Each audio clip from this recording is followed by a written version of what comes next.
So hello students, top 5 mistakes CUET 26 aspirants are making right now. So you have to stop doing these things which I am going to mention. Pay attention carefully. Now why this matters? Because early stage mistakes can significantly lower your CUET score potential. Recognizing these errors early will allow you to focus on effective preparation strategies and achieve your desired results. अगर गलतियों को जल्दी पकड़ा जाए तो उसको सुधारा जा सकता है. तो ध्यान से टॉप 5 मिस्टेक्स जो आपको नहीं करनी है वो समझिए. Mistake number 1, board exam habits. अब बोर्ड्स की तैयारी का तरीका अलग है, बोर्ड का स्ट्रक्चर अलग है, CUET का स्ट्रक्चर अलग है.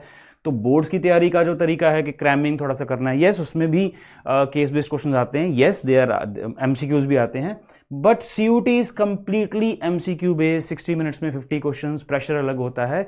तो उस तरीके से तैयारी नहीं आप कर सकते जैसे बोर्ड्स की कन्वेंशनल तैयारी करते हैं. तो study strategies, treating CUET like board exams limits preparation effectiveness, and you have to adapt to format. Understanding unique CUET format is crucial for success.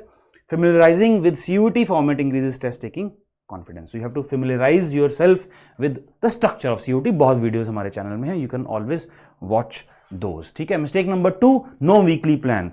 Yes, plan के बिना तो तैयारी हो ही नहीं पाएगी. रैंडम तैयारी नहीं कर सकते हो, तो आपको प्लान अहेड करना पड़ेगा.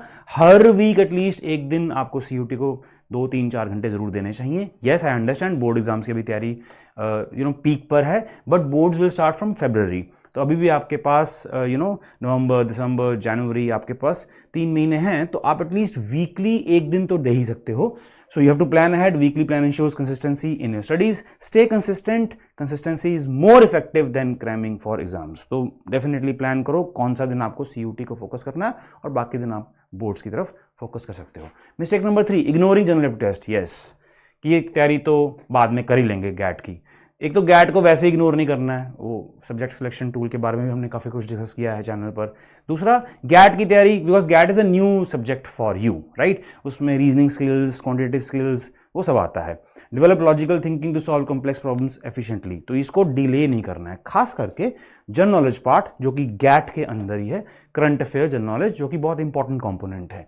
सो stay updated current events and important historical facts. तो please do not ignore this. इस जैसे मैंने कहा, हफ्ते में एक दिन गैट को फोकस भी आपको करना चाहिए. ठीक है, right. Then mistake number 4, too many resources. ना ओवरऑल रिसोर्सेज हमारी आदत होती है, मैं भी स्टूडेंट की फेस से निकला हूं, तो हमारी आदत है कि बुक्स यहाँ से भी ले लो, मटेरियल ये लो. अब तो इतना बम्बार्डमेंट ऑफ रिसोर्सेज है ऑनलाइन, मैसेजेस के थ्रू पूरी की पूरी बुक्स, PDFs, मतलब बहुत इकट्ठा करने की आदत है. होता तो उतना हम कर ही नहीं पाते हैं. Too many books can lead to confusion and distraction. Focus study, a few targeted resources lead to better understanding. Yes, NCERT is very very important, not only for boards if you are from CBSE, but for CUET also, because CUET का जो syllabus है वो NCERT based है.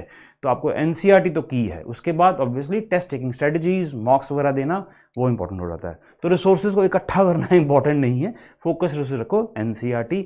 Then कुछ online material, IMS के website में जाकर आप CUET का ऑनलाइन मटेरियल के बारे में चेक कर सकते हो. ठीक है. Mistake number 5, delaying mock test. अब CUET का मॉक टेस्ट आपको लगेगा कि बाद में देखेंगे, नहीं. जैसे मैंने कहा, हफ्ते में एक दिन मॉक्स को देना बहुत जरूरी है, बिकॉज मॉक्स से आपको समझ में आएगा कि आपके गैप्स कहाँ हैं, गलतियाँ कहाँ हैं, वीकनेसेस कहाँ हैं, ताकि आप करेक्टिव एक्शन ले सको. Start early, practice test help identify strengths and weaknesses quickly, improve performance. Mock test build confidence and enhance time management skills. Build test skills, simulating real exams, develop test taking strategies effectively.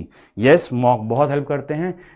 Exam का pressure ही खत्म हो जाता है अगर आप मॉक्स effectively दो. हम अपने IMS इकोसिस्टम में मॉक्स को सिमुलेटेड टेस्ट बोलते हैं, सिम CUETs. तो आप इतने मॉक्स या सिम CUETs दे दो ताकि आपको एक्चुअल एग्जामिनेशन वाले दिन कोई फर्क ही ना पड़े, आपको लगे आप एक एक्स्ट्रा मॉक ही दे रहे हो. ठीक है. तो do not delay it. Yes, weekly 1 mock देना स्टार्ट करो till let's say January. February में ऑब्वियसली आपकी 100% फोकस बोर्ड हो जाएगा, and then with full vigor and force आप बोर्ड्स के बाद कंप्लीटली CUET की तरफ फोकस कर सकते हो. ठीक है. तो ध्यान रहे और ये गलतियां ना करो. आप शेयर करो your biggest mistake which you think you are making right now. Share करो और करेक्टिव एक्शन लो. ठीक है. पढ़ते रहिए और बढ़ते रहिए. All the best. God bless you and thank you.